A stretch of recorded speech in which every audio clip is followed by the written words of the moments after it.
In late 1980, the most powerful woman in China stood before a special tribunal. Right, the Supreme People's Court in Beijing. Exactly. And this wasn't just, a standard closed-door trial. It was a highly orchestrated, televised spectacle. Oh, absolutely. Broadcast to hundreds of millions of people across the entire country. Yeah, and she was facing 48 separate counts. I mean, we're talking accusations of usurping state power, persecuting 750,000 people, and being directly responsible for over 34,000 deaths. Staggering numbers. Just a decade of absolute chaos. And the prosecutors, the judges, the new regime, they all expected her to, well, bow her head, confess her crimes, and basically serve as the ultimate scapegoat for the darkest chapter in modern Chinese history. Which is exactly what her co-defendants did. They cowered. Right. But when it was her turn to speak, she didn't apologize. She didn't cower at all. Not even a little bit. She glared at the judges, unyielding, furious, and shouted a phrase that still sends chills down the spine of historians today. She said, "I was Chairman Mao's dog. I bit whomever he asked me to bite." It is genuinely one of the most explosive, defiant quotes in 20th century political history. It really is. Because in that single sentence, she completely dismantled the narrative the court was trying to construct.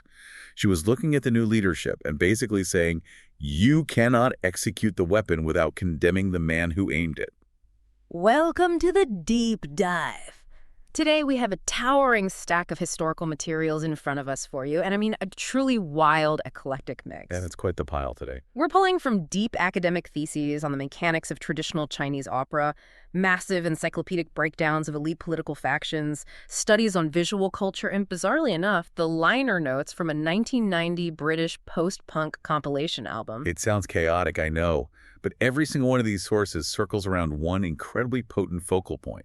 One singular individual who managed to fuse cultural control and absolute political terror in a way the world had, well, never seen before. Exactly.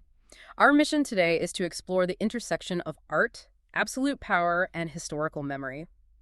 We are doing this by looking at the life of Jiang Qing, who is most commonly known to the Western world as Madame Mao. We'll also explore the political faction she commanded, infamously known as the Gang of Four. And we're going to break down how she literally weaponized theater, like how she turned stage lighting and ballet into tools of violent revolution. And finally, we'll look at how history desperately attempts to write and, rewrite the narrative of controversial figures once they are gone. It is a profound study in how control over the narrative, whether on a literal physical stage or in the pages of a history book, equates directly to control over reality itself. Absolutely. Now, before we take a single step further, we have a mandatory and deeply important disclaimer for you, the listener. Yes, very important. The source material we are unpacking today deals heavily with incredibly charged, often violent political subjects. We are going to be talking extensively about communism, Maoism, the Chinese Cultural Revolution, and various left-wing and right-wing historical framings of these events. Right, and we want to be abundantly clear here.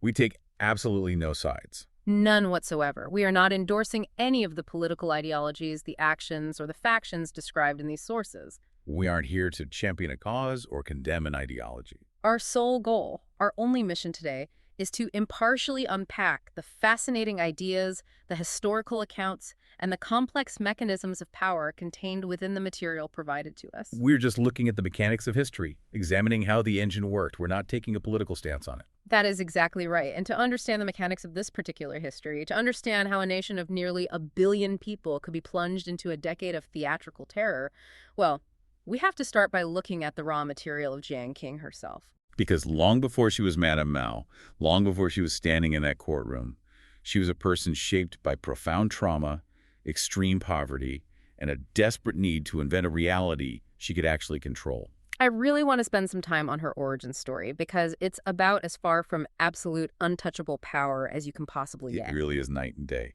She was born in March 1914 in Zucheng, a city in Shandong province.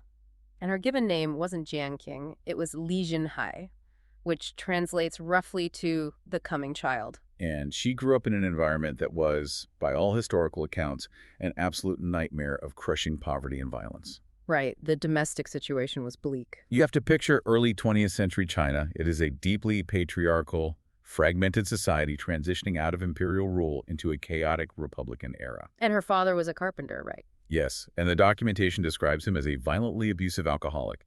Her mother was his subsidiary wife, essentially a concubine, which placed her at the very bottom of the household hierarchy. So she bore the brunt of his daily physical and verbal abuse. Exactly. And the trauma wasn't just background noise for Jiang Qing, it was visceral.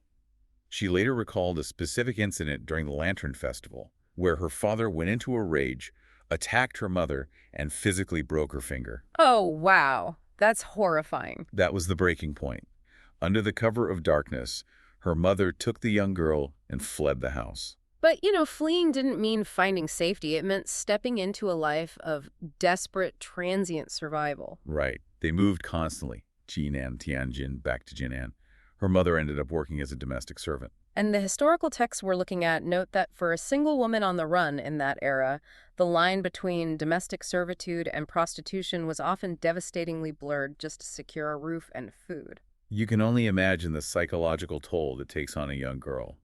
The sources mention that when she did manage to attend school, she was relentlessly mocked by the other children. Because she was wearing outdated, oversized boys' clothing, right? Stuff that had been handed down from her older half-brothers. Exactly. So she became withdrawn, silent, constantly aware of her own marginalization.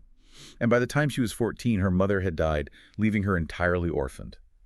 So if we pause and look at the psychological foundation being laid here, you have a young woman who has experienced nothing but powerlessness. Complete powerlessness. She has watched her mother be brutalized by patriarchal authority.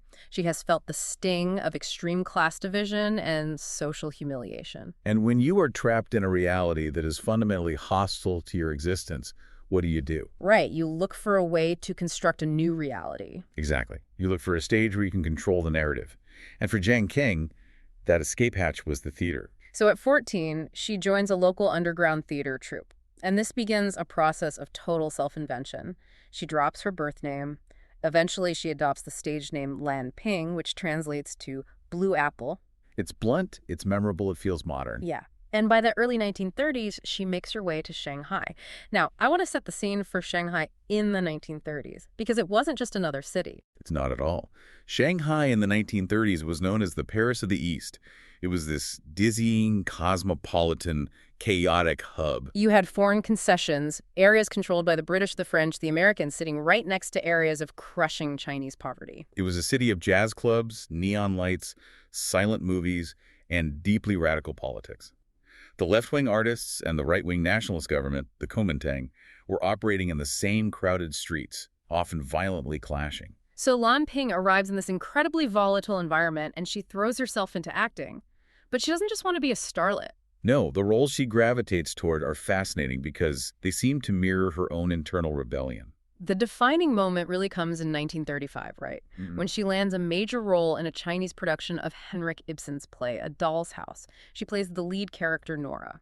Right. For listeners who might not be familiar with the intricacies of Ibsen's play, Nora is a woman who slowly realizes that her entire life is a fabrication. She's trapped. Exactly. She is trapped in a suffocating marriage to a man who treats her not as a human being, but as a plaything, a doll to be shown off. And the climax of the play, which was incredibly scandalous when it was written, and equally explosive in 1930s China, is Nora making the agonizing decision to walk out the door. Leaving her husband and her children behind to find her own autonomy and freedom. And the biographical material emphasizes that Jiang Qing didn't just recite the lines, she inhabited Nora.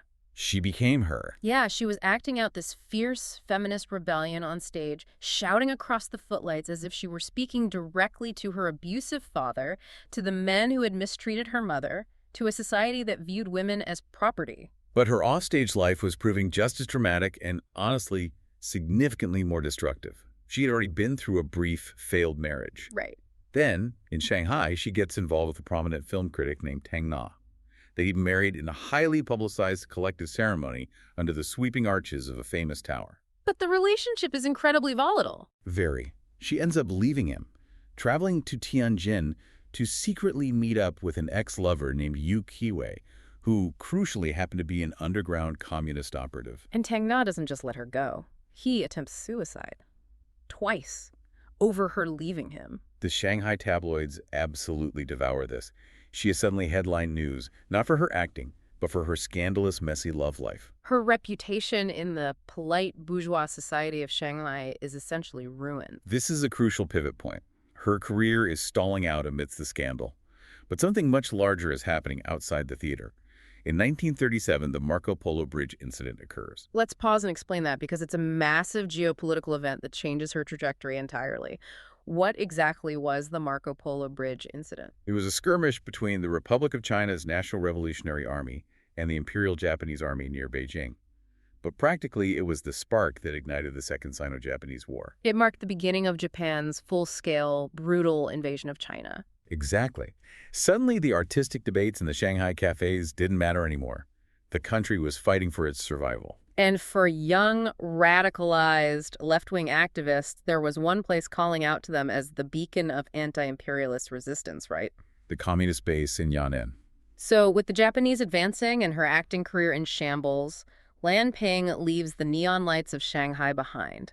She packs up and makes the arduous journey to Yan'an in 1937. And we really need to visualize Yan'an because it is the absolute opposite of Shanghai. It's the endpoint of the famous Long March. It is a desolate, dusty, rural plateau in Shaanxi province. The communist leadership, who are literally hiding from nationalist bombs, are living in caves carved out of the lowest hillsides. It was a harsh aesthetic environment defined by military discipline and ideological purity. She arrives, enrolls in the military and political university, changes her name one final time to Jiang Qing. Which means Green River. Right. And she starts working as a drama instructor.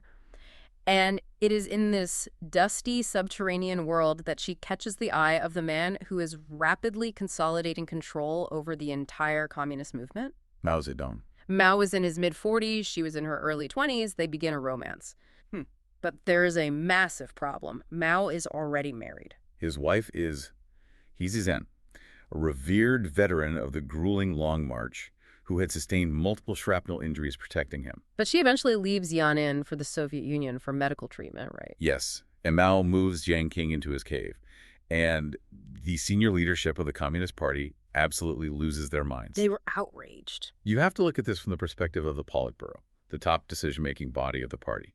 These are hardened, austere revolutionaries who survived years of starvation and war. And suddenly, their supreme leader is shacking up with a scandalous bourgeois actress from Shanghai whose tabloid love affairs were public knowledge. Worse, there were deep suspicions among leaders like Zhu Enlai and Liu Shaoqi that given her messy past, she might even be a spy or have lingering ties to the Kuomintang secret police. They did not want her anywhere near the center of power. But Mao is stubborn. He insists on marrying her. So the Politburo is forced to compromise.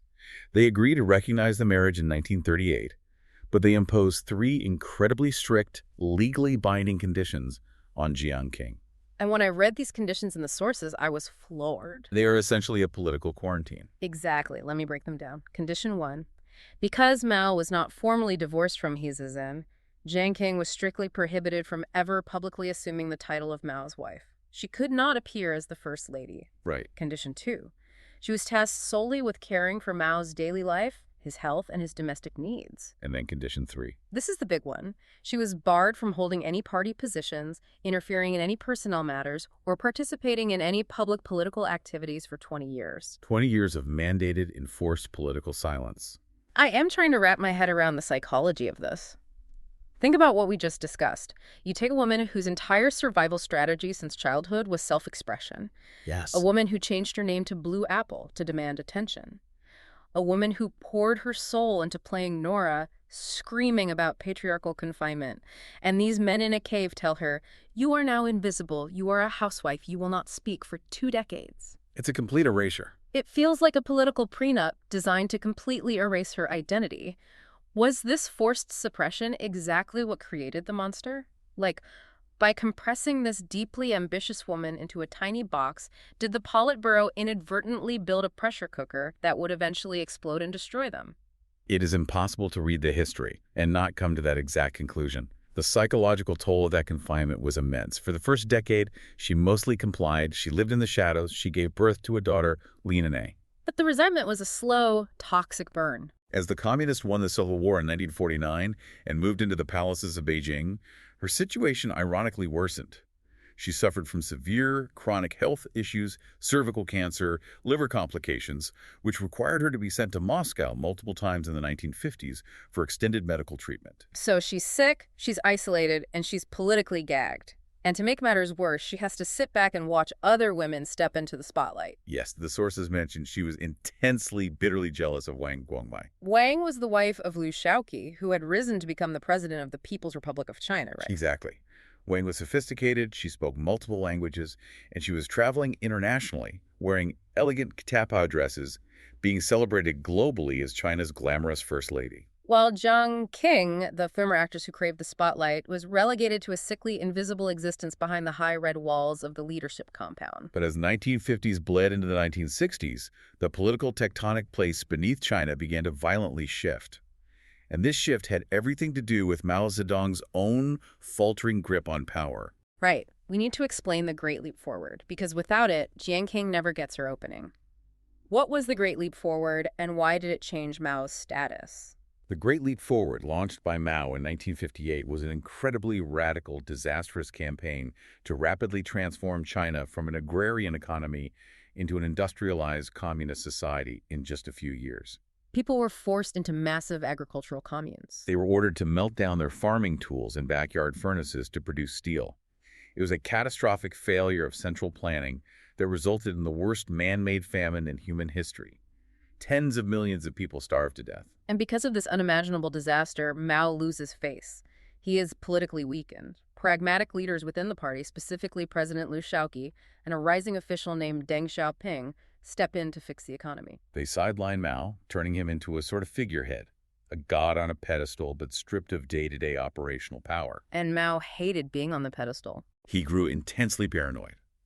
He believed that these pragmatic leaders were abandoning true communism and steering China down a capitalist road. He realized he needed to launch a massive purge to destroy his rivals and reclaim absolute control. But to do that, he needed an ally. Right, he couldn't trust the established government bureaucracy or the military brass. He needed an attack dog who was completely outside the traditional power structures, someone who owed their entire existence to him alone. And who is entirely reliant on him, completely outside the bureaucracy, and deeply, viscerally resentful of the men running the party, his politically exiled wife. Precisely. The 20-year ban had expired, and Jiang Qing realized something highly strategic.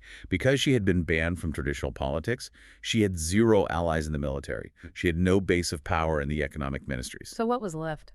The only realm she was allowed to touch, the only area she possessed any genuine expertise in, was art, culture, and theater.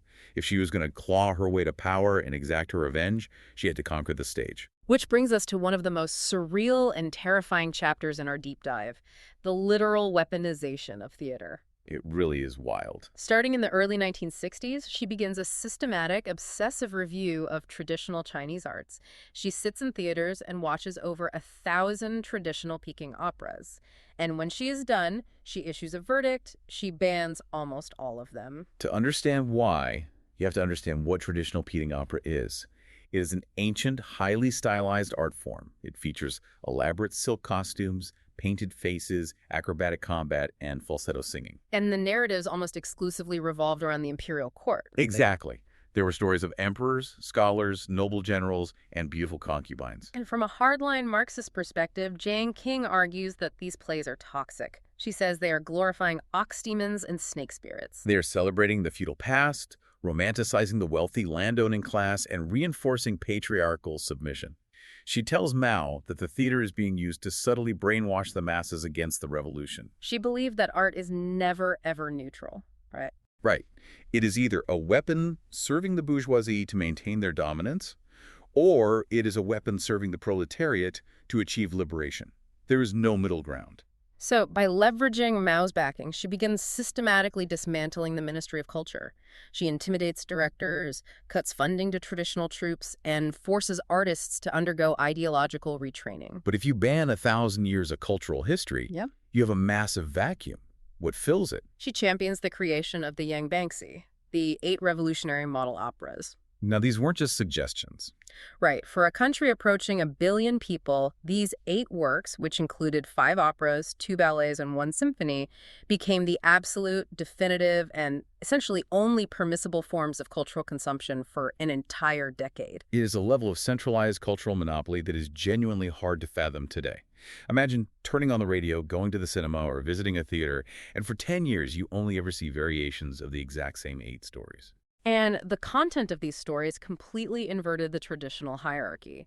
Out with the emperors and scholars, in with the poor tenant farmers, the factory workers, and the armed revolutionary soldiers. The sources give us vivid scene-by-scene breakdowns of a couple of these, and I think we should dive into them so you, the listener, can visualize what the Chinese public was forced to watch. Yeah, let's look at the ballet, The Red Detachment of Women. What is the actual plot here?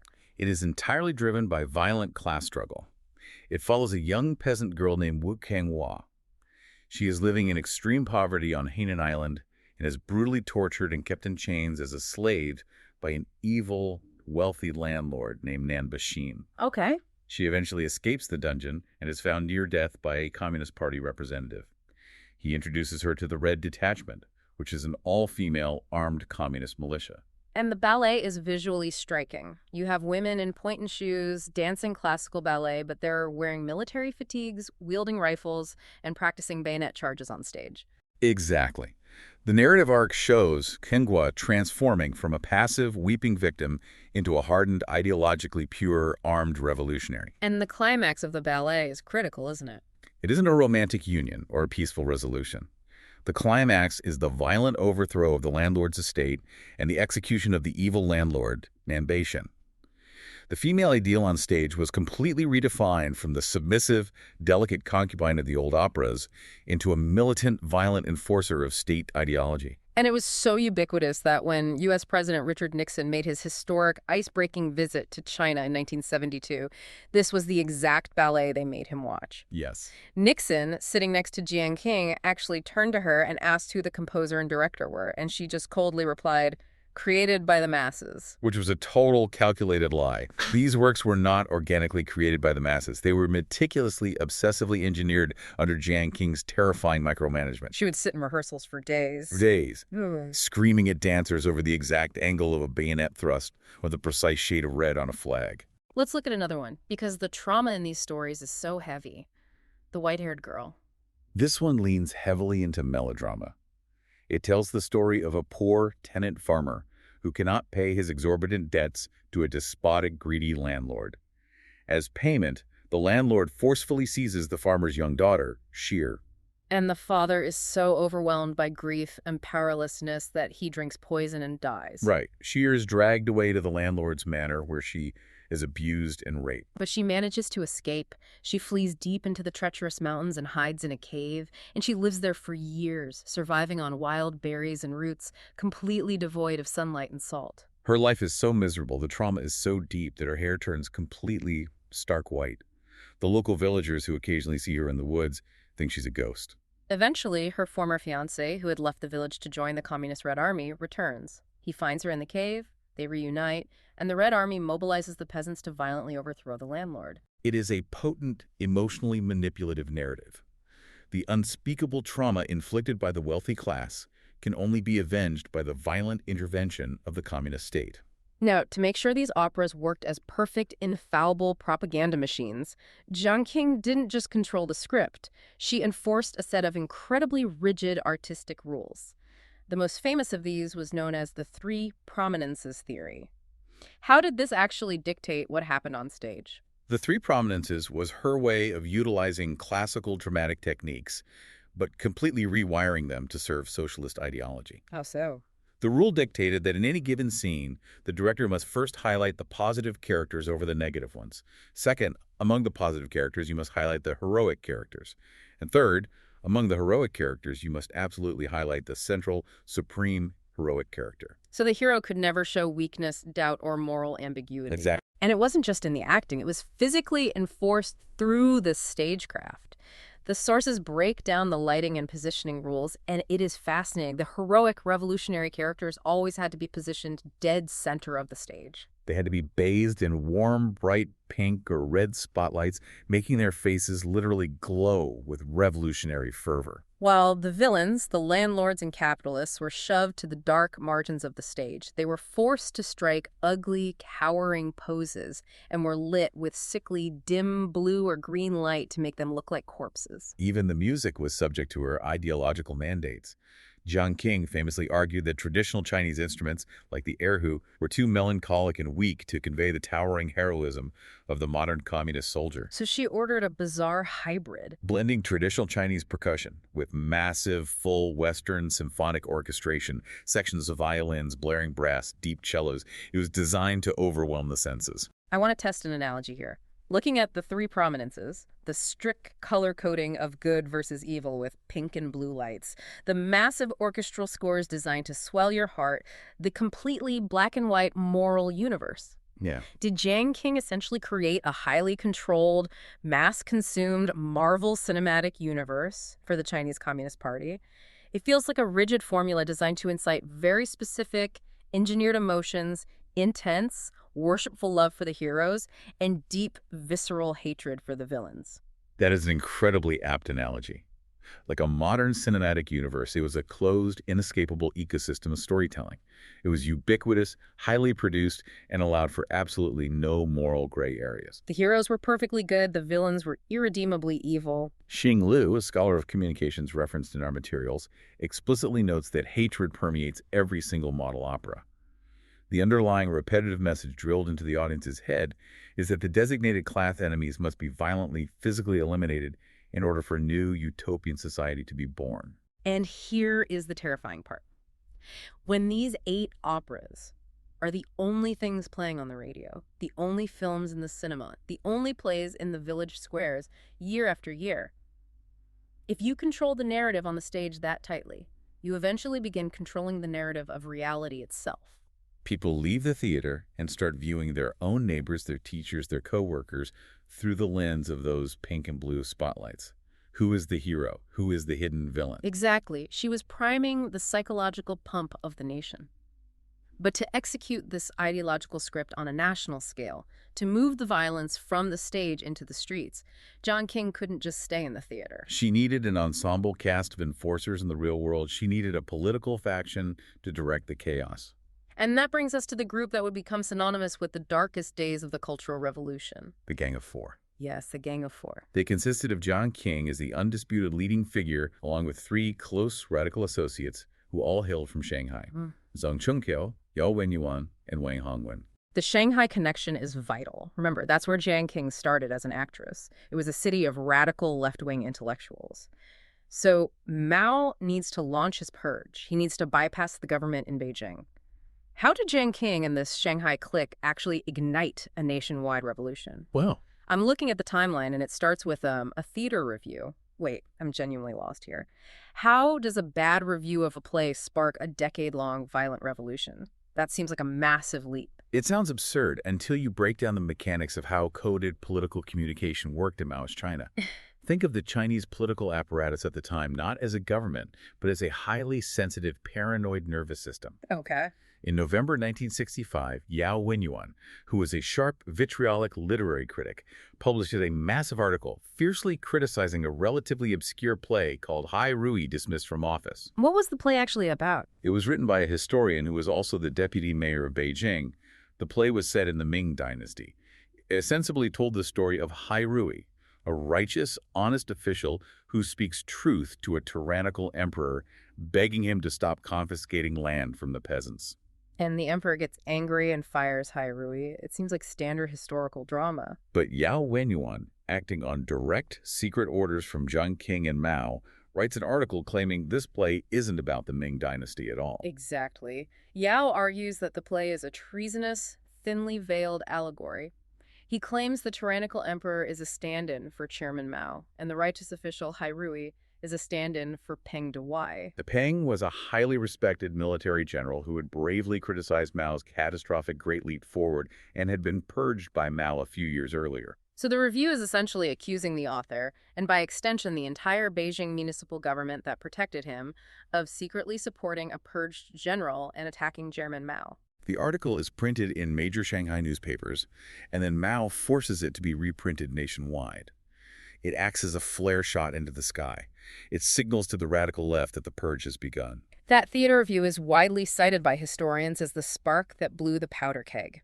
It gave Mao the pretext he needed to declare that bourgeois representatives had infiltrated the government, the media, and the schools. In May 1966, the Cultural Revolution is officially launched.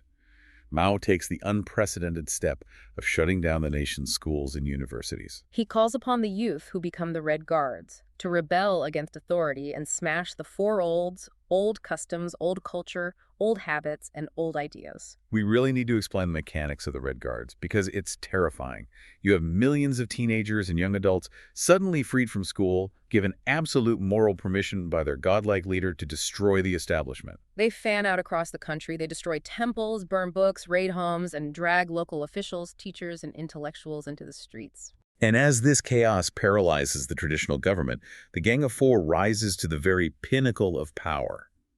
By the early 1970s, as older leaders die or are purged, these four people comprise roughly half of the remaining active members of the powerful Politburo Standing Committee. They hold the levers of the propaganda machine, the culture, and the radical militias, and Jiang Qing used this terrifying, unchecked power to exact intensely personal, long-simmering vengeance. The line between ideological purity and petty personal vendetta vanished completely. Remember how deeply she resented Wang Guangmai, the glamorous first lady who had traveled the world while Jiang Qing was sick in Moscow? Yes, the jealousy from the 1950s. Well, in 1967, Jiang Qing unleashes her wrath. Right. She secretly backs a radical faction of Red Guards at Tsinghua University in Beijing. They concoct an incredibly cruel trap. They call Wang Guangmai on the phone and lie to her, telling her that her young daughter had been hit by a car and was in critical condition at the hospital. When Wang panics and rushes to the hospital, the Red Guards ambush and capture her. They drag her back to the campus and force her to undergo a massive, brutal struggle session. Let's stop and explain what a struggle session actually is. It wasn't a trial. It was a psychological weapon. How did it work? A struggle session was a public humiliation ritual designed to completely break a person's spirit and force a confession. The victim would be hauled onto a stage in front of thousands, sometimes tens of thousands, of screaming people. They would be forced to bow their heads in an agonizing airplane position with their arms pulled up behind them. The crowd would scream insults, spit on them, and beat them. It wasn't meant to kill them immediately. It was meant to shatter their dignity. And the humiliation inflicted on Wang Guangmai was specifically designed by Jiang Qing. Years earlier, Jiang Qing had criticized Wang for wearing a pearl necklace on a state visit to Indonesia, calling it a decadent bourgeois display. So during the struggle session, the Red Guards force Wang to wear a mocking, oversized necklace made of ping-pong balls strung together. They force her into a tight silk dress, and they scream abuse at her while cameras flash, recording the degradation. It was pure performative vengeance. Wang Guangmai was imprisoned for over a decade. Her husband, President Liu Shaoqi, once the second most powerful man in China, was completely stripped of his positions, subjected to horrific abuse, denied medical care for his diabetes, and left to die in a freezing, unheated prison cell in Kaifeng. She didn't stop there. She also went after Zhu Enlai, the premier, who was the man who had originally opposed her marriage to Mao back in the Yan Caves. Because Zhu was too popular to attack directly, she targeted his family. She had Zhu's adopted daughter, an acclaimed theater director named Sun Weishi, arrested. Sun had once rejected an advance from Mao, and it clashed with Jiang Qing over theater politics. Sun was thrown into a secret prison, tortured for months, and died in captivity with a nail driven into her head. Jiang Qing made sure the body was immediately cremated so no autopsy could ever be performed. It is pure, ruthless, mafia-style elimination of rivals. It was a reign of terror. But as the 1970s progressed, their warfare had to become more sophisticated. The country was exhausted. Premier Zhu Enlai, despite the attacks on his family, was still viewed by the public as a beloved, moderating force, the pragmatic adult in the room holding the fractured state together while Mao's health declined. Attacking Zhu directly was politically dangerous, even for the Gang of Four, so they resorted to deeply paranoid, indirect political warfare. The most staggering example of this is the Criticize Lin, Criticize Confucius campaign, which they launched in 1973. Okay, I read the background on this, and it is bizarre. Lin Biao was a top military general who had allegedly tried to assassinate Mao and died in a mysterious plane crash. Confucius is an ancient philosopher who lived 2.5 millennia ago. Right. So the Gang of Four launches a massive nationwide propaganda campaign ordering 1 billion people to fiercely criticize a dead general and an ancient philosopher. But historians reveal that this entire campaign was actually a highly coordinated, veiled attack on Premier Zhao Enlai. How does that even work? It's a masterclass in coded propaganda. You have to understand that in classical Chinese political thought, Confucius represents order, pragmatism, tradition, and the restoration of old rights. And Zhao Enlai was the ultimate pragmatist. Exactly. He was trying to restore economic order and rehabilitate purged officials. Mm. By flooding the newspapers with articles attacking the modern Confucius who wishes to restore the old order, the Gang of Four was signaling to their radical followers to attack Zhao Enlai and his moderate policies without ever officially printing his name. This reminds me so much of a modern subtweet on social media. You know when someone posts a highly critical, aggressive comment about someone else, but they deliberately leave out the person's name to maintain plausible deniability? Yeah, that's exactly it. But everyone in that specific digital ecosystem knows exactly who the target is. Except here, it's not a tweet. It's thousands of newspaper editorials, radio broadcasts, and mandatory study sessions aimed at bringing down the premier. What does this reveal about the sophistication of their media manipulation? It reveals that they had so thoroughly saturated the culture with their specific weaponized language that they didn't even need to name their targets anymore. It's like a dog whistle. The masses had been trained over a decade to decode the symbols. A painting of a certain bird, an article about a Ming Dynasty scholar, a critique of a piece of classical Western music, it all carried immediate, actionable political instructions.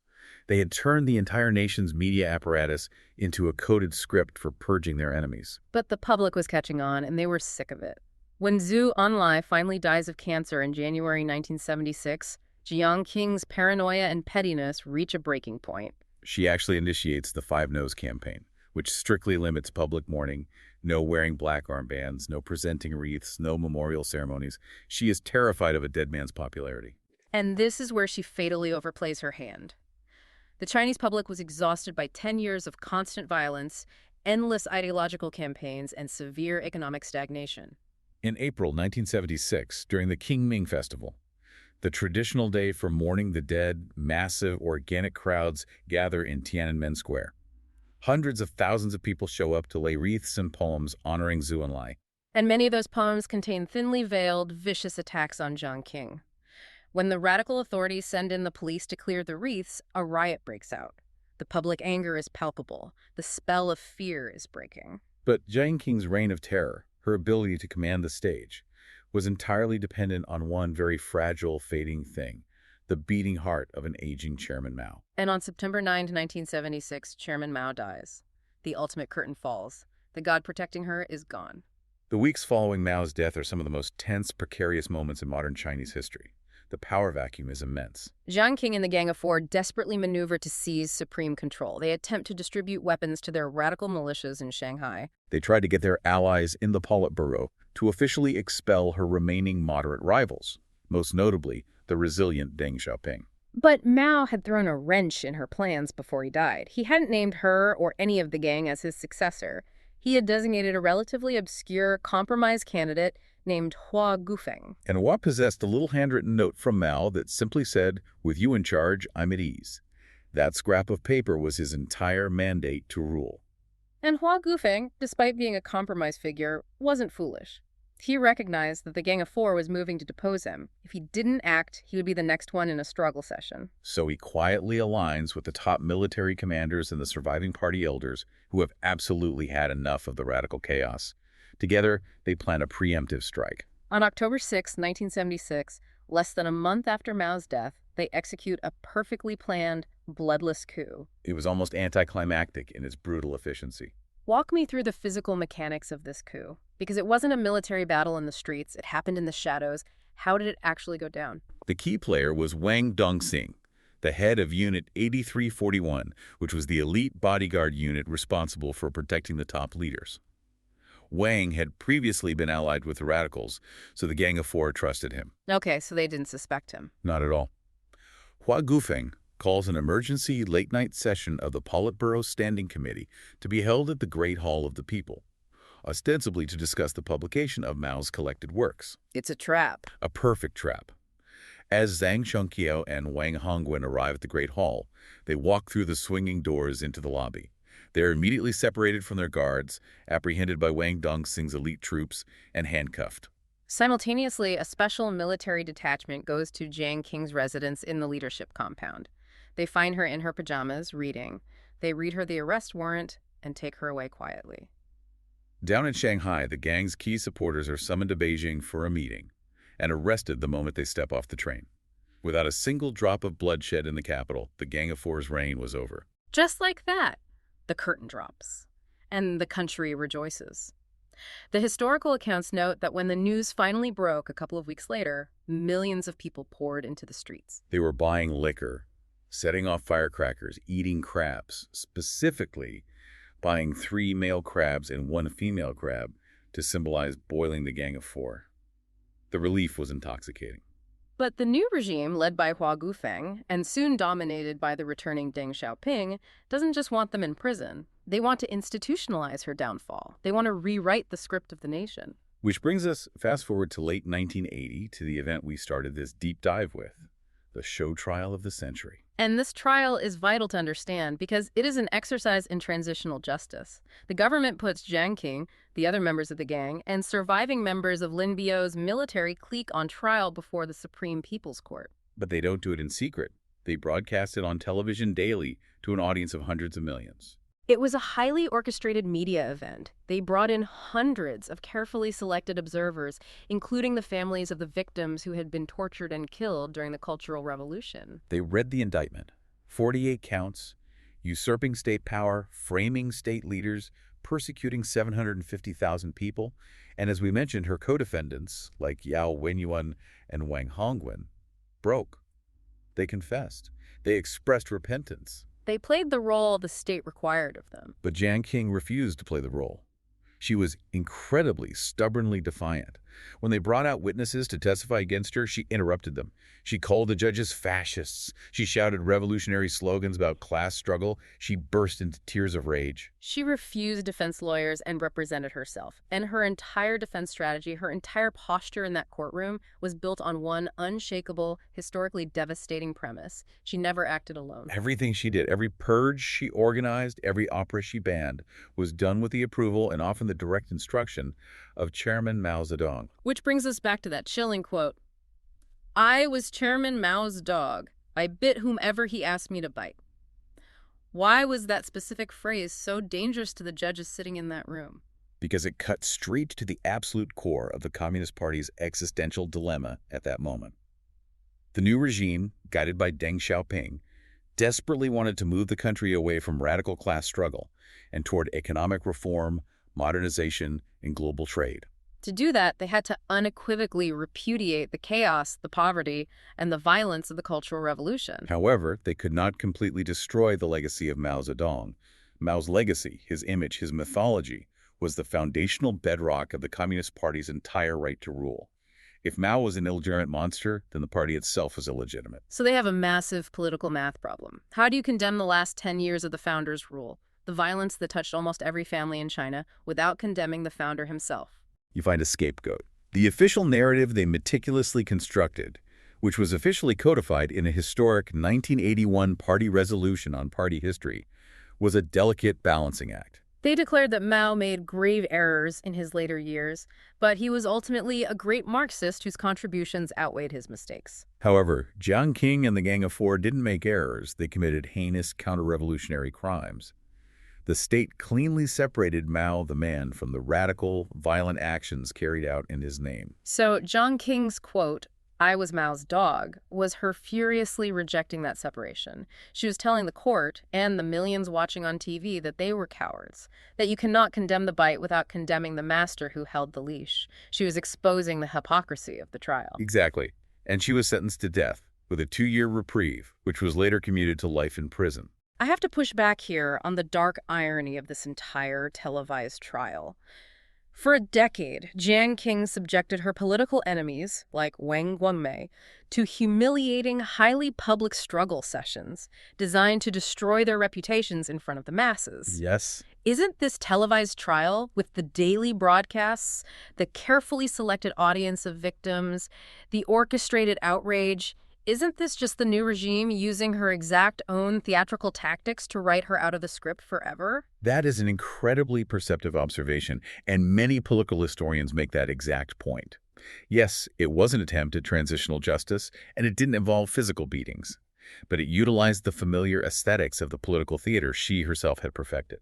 The difference was, this time, it was draped in the formal bureaucratic trappings of a legal courtroom. It was designed to signal to the world and the public a return to the rule of law. But the underlying psychological goal was the same: the public, visual, and absolute destruction of a political rival's legitimacy. And the visual destruction happening outside the courtroom was intense. The sources we have on visual culture point out that after her arrest, there was an absolute explosion of political caricatures in newspapers and magazines. She became what the author of the study calls an iconic anti-icon. But there was a unique problem. Communist ideology had spent decades proclaiming gender equality, famously stating that women hold up half the sky. So the propagandists didn't have a modern visual language to heavily criticize a corrupt female leader without looking fundamentally sexist. So what did they do to destroy her image? They bypassed modern ideology and reached deep into ancient Chinese mythology and misogynistic tropes. The most prominent caricature depicted her as the white-boned demon. This is a famous, shape-shifting monster from the classic 16th century novel Journey to the West. The demon disguises itself as a beautiful woman to deceive the heroes, but beneath the skin, it is a pile of skeletal remains intent on consuming flesh. They drew Jiang Qing with claws surrounded by skulls. They also depicted her as an evil, power-hungry empress from ancient dynasties, mocking her ambitions to succeed Mao. They even caricatured her past as a Shanghai actress, painting her with heavy, exaggerated makeup, subtly implying she was a prostitute, to destroy her moral integrity. It's amazing. They weaponized her own rules against her. Remember her ban on traditional operas because they featured emperors and concubines? Her enemies used the exact imagery of ancient empresses and mythological demons to destroy her in the public eye. It expresses this deep, almost ancient patriarchal anxiety about female political power. The state tried to write the definitive final script of her life, framing her as pure one-dimensional evil, the ultimate scapegoat. But history doesn't stop when the gavel bangs. As time passed, historians, playwrights, and novelists got their hands on her story, and the truth of who she was became much more complicated. This leads us perfectly into the fascinating realm of metabiography. We have a paper by Silvia Salino in our stack that breaks down how different biographers over the decades have manipulated Jiang Qing's life story to fit their own ideological agendas. Metabiography is essentially the study of biographies themselves. It asks not, what is the objective truth of this person's life, but rather, why is this specific biographer telling the story this specific way at this specific time? And with Jiang Qing, because she is so polarizing, you get wildly different versions of the exact same woman, depending on who is holding the pen. Salino breaks down 4 distinct versions. Let's look at the first one. Ross Terrill's factual biography, The White-Boned Demon. Terrill is an Australian historian writing primarily for a Western audience in the 1980s. How does he frame her? Terrill views her life heavily through a Western liberal feminist lens. In his telling, Jiang Qing is primarily an oppressed victim of a deeply patriarchal, abusive society. He emphasizes her violent childhood, the abuse of her mother, and her struggles to survive in the misogynistic theater world of Shanghai. Crucially, when he looks at her ruthless, terrifying actions during the Cultural Revolution, he interprets them not as pure Marxist political opportunism, but as a savage, highly individualized revenge against a male-dominated power structure that had tried to silence, abuse, and marginalize her for decades. So for him, she's almost a dark, feminist anti-hero, a woman who struck back at a world that struck her first. But I have to ask, isn't that just a Western writer projecting Western psychology onto a Chinese historical figure? Does that interpretation hold water when you look at a Chinese perspective? That is exactly the debate Salino highlights. Yeah. Because when you look at a Chinese biography written by Yonglie around the same time, you get a completely different woman. Yonglie is writing from within mainland China. He has to toe the official Communist Party line, which mandates that she is the evil architect of the Cultural Revolution. So he paints her as a highly immoral, scheming ladder climber who ruthlessly used men, specifically leveraging her marriages to Tang Na, Yu Qiwei, and Mao, solely to gain political power. But Salino points out a fascinating contradiction in Yonglie's work. To prove she was a scheming, manipulative woman, he includes a lot of primary documents, specifically her private, highly emotional love letters from her Shanghai days with Tang Na. And in doing so, what happens? He accidentally humanizes her. The letters reveal a young woman who is fragile, deeply passionate, insecure, and vulnerable. The primary evidence he provides to show her messy life ends up completely undermining the monolithic, one-dimensional monster he's trying to construct for the state. The humanity bleeds through the propaganda. Exactly. The biographer accidentally defeats his own premise. The third version we look at is a play written by a Shanghai playwright named Yexin called Jiang Qing and Her Husbands. And this play is actually banned in China. In this theatrical version, Jiang Qing's identity is completely fluid. She is portrayed as an empty vessel entirely molded by the man she is with at the time.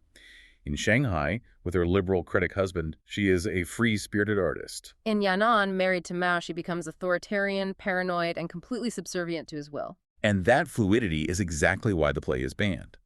Because if her personality and her actions are entirely shaped by Mao Zedong, if she is merely a reflection of his desires, then you are effectively shifting the moral blame for the atrocities of the Cultural Revolution off of Jiang Qing and placing them squarely back onto the shoulders of Chairman Mao. Which, as we discussed with the trial, is exactly the one narrative the Chinese government absolutely cannot allow. Right, you cannot blame the master. And finally, the fourth version, Anchee Min's historical novel, Becoming Madame Mao, published in the year 2000. Min actually lived through the Cultural Revolution in China and was even briefly involved in Jiang Qing's propaganda film studios before emigrating to the U.S. In her novel, Jiang Qing is reimagined as a deeply sexualized, fiercely independent, unapologetic revolutionary who is fully aware of her role in history. At the end of the novel, as she is facing her eventual suicide in prison in 1991, she essentially says, "Let me tell you my story now, on my own terms, because soon history will just write me off as the white-boned demon." What all four of these biographies, the feminist history, the state propaganda, the banned play, the psychological novel, what they all prove is that the historical subject is always constructed. Biography is never truly neutral. These authors are using Jiang Qing's life as a blank canvas, a screen upon which they project their own cultural anxieties, whether that's Western feminism, post-Mao political trauma, or the suppression of female sexuality. There is an incredible, almost Shakespearean poetic justice here. Jiang Qing was the ultimate director. She was the woman who banned 1,000 traditional operas. She forced 1 billion people to consume one rigid, unyielding, state-mandated narrative through her 8 model operas. No deviations, no interpretations allowed. But in death, she has completely lost all control of the script. She has become a biographical Rorschach test. Everyone who looks at her life projects their own meaning, their own politics, and their own neuroses onto her memory. The director who demanded total lethal control over the stage has ironically become just another character for other directors and writers to play with. And that proves that her cultural impact simply couldn't be contained by Chinese borders, prison walls, or academic history books. Because, bizarrely enough, her legacy echoed all the way out of Beijing, across the globe, and into the gritty underground rock clubs of 1970s England. This is where the story of her legacy takes an utterly surreal, unexpected turn. We have to jump to 1977. We are in the industrial city of Leeds in the United Kingdom. It's a bleak time in Britain. Economic decline, massive labor strikes, the decay of the industrial working class. In this environment, a group of radical university art students form a post-punk band. And the name they choose for themselves is Gang of Four. It's such an aggressive, provocative name for a band. These were middle-class art students, Andy Gill, John King, Hugo Burnham. They were watching the evening news. They saw the dramatic arrest and the upcoming trial of the real Gang of Four in China, and they took the name. But I want to be clear, based on the liner notes, they weren't endorsing Maoism. They weren't advocating for the Cultural Revolution. What were they actually doing with that name? They were adopting the aesthetic of radical critique. Our source from the cultural critic, Grail Marcus, breaks down their ethos beautifully. Just as Jiang Qing and the real Gang of Four claim they wanted to strip away the feudal illusions of traditional opera to reveal class struggle, the band Gang of Four wanted to strip away the illusions of everyday Western capitalist consumerism. They applied a Marxist deconstructive lens to normal life. They believed that the things we think of as natural, how we work 9 to 5, how we buy clothes at the supermarket, how we view romantic love and gender roles, are actually artificial constructs. They're scripts designed by those in power to keep the working class passive and consuming. You look at the lyrics of a song of theirs like Return the Gift. It's brilliant. It's about a regular person who wins a radio contest, and the lyrics just obsessively mechanically repeat, please send me evenings and weekends, please send me evenings and weekends. The band is highlighting how modern capitalism shrinks a unique, vibrant human being into a mere object whose ultimate, highest dream is just to get a few hours of leisure time back from the factory that exploits them. They were taking the radical deconstructive energy associated with the Chinese Cultural Revolution and aiming it squarely at the British shopping mall. It was an intellectual exercise in punk rock. But while British punks in the 1970s were using the name to critique the alienation of modern capitalism, modern capitalist China has been figuring out what to do with the actual art left behind by Jiang Qing. How does a nation that has embraced global capitalism deal with the violently anti-capitalist propaganda art of its past? And the results, as detailed in our sources, were staggering. Let's look at the modern revivals because it gave me cultural whiplash. We mentioned the white-haired girl earlier, the ballet about the peasant girl traumatized by the landlord whose hair turns white. Well, in 2015, Peng Liyuan, who is the wife of the current Chinese leader Xi Jinping, served as the artistic director for a massive, high-profile revival of the white-haired girl. Peng Liyuan is actually a highly famous military soprano singer who played the lead role of Xi herself in the 1980s. The modern revival was part of a broader, state-sponsored push for politically wholesome art that aligns with current party values. But what's fascinating is how they updated the aesthetics for a modern audience. The Ministry of Culture proudly boasted that the new production incorporated state-of-the-art 3D visual effects to appeal to younger, tech-savvy generations. 3D glasses for a Maoist revolutionary opera designed to incite lethal class warfare.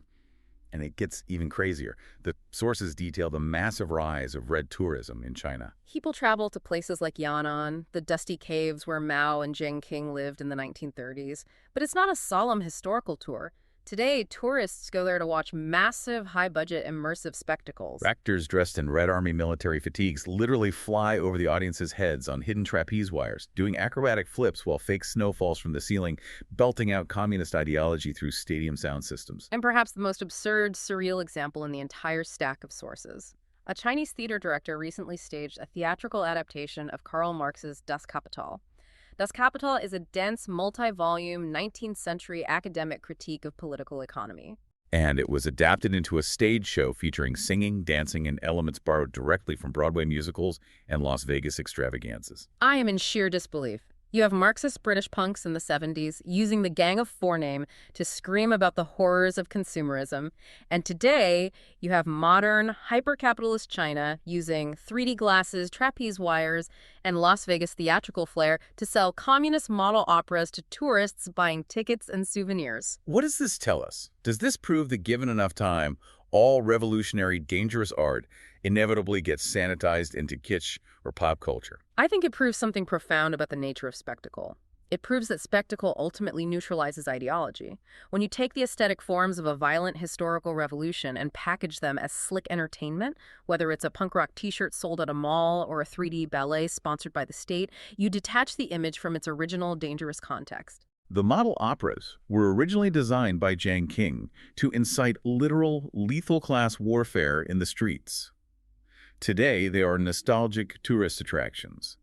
The medium of entertainment has completely subsumed the political message. It is the ultimate victory of the consumer culture that the Gang of Four, both the politicians and the punk band, warned against. Precisely. The revolution was televised, and then it was merchandised. So let's synthesize this massive, incredible journey we've been on today. We started in the early 20th century with a young, abused girl named Li Jinhai who desperately needed to escape her reality. She constructed a new identity, becoming Lan Ping, the Shanghai actress screaming for autonomy on stage. She transformed again into Jiang Qing, the political exile brooding in the dusty shadows of Yan'an, silenced by the men in power. And when the political winds shifted, she seized her moment. She weaponized the theater, banning 1,000 years of cultural history to force nearly 1 billion people to consume a black and white, highly manipulated, violently ideological reality. She led the Gang of Four, turning political paranoia and petty vengeance into a lethal art form, orchestrating the ruin of her rivals, only to be overthrown in a bloodless, bureaucratic coup the moment her ultimate protector died. She was subjected to the very theatrical public trials she had helped perfect.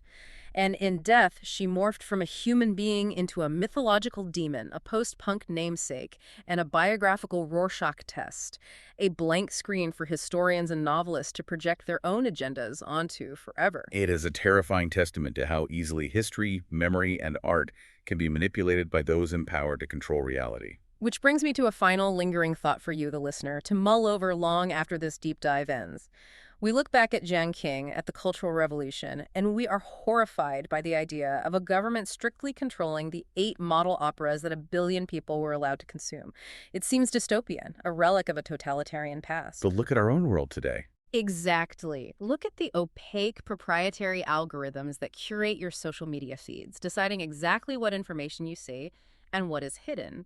Look at the massive blockbuster cinematic universes that dominate global culture, offering simplistic narratives of good versus evil. Look at the increasingly siloed, deeply partisan media ecosystems we inhabit every single day, where complex realities are flattened into outrage-inducing talking points. If Jiang Qing proved that you can rewire the values of an entire nation by strictly controlling the stage lighting and the script they are allowed to see, we have to ask ourselves, what are the invisible model operas of our own time? Who is designing the stage lighting of your reality today, and whose narrative are you unknowingly acting out? It is a question that requires us to constantly look behind the curtain, to question the script we are handed. Because the theater didn't close when Jiang Qing went to prison, the stage just got bigger. Thanks for joining us on this deep dive.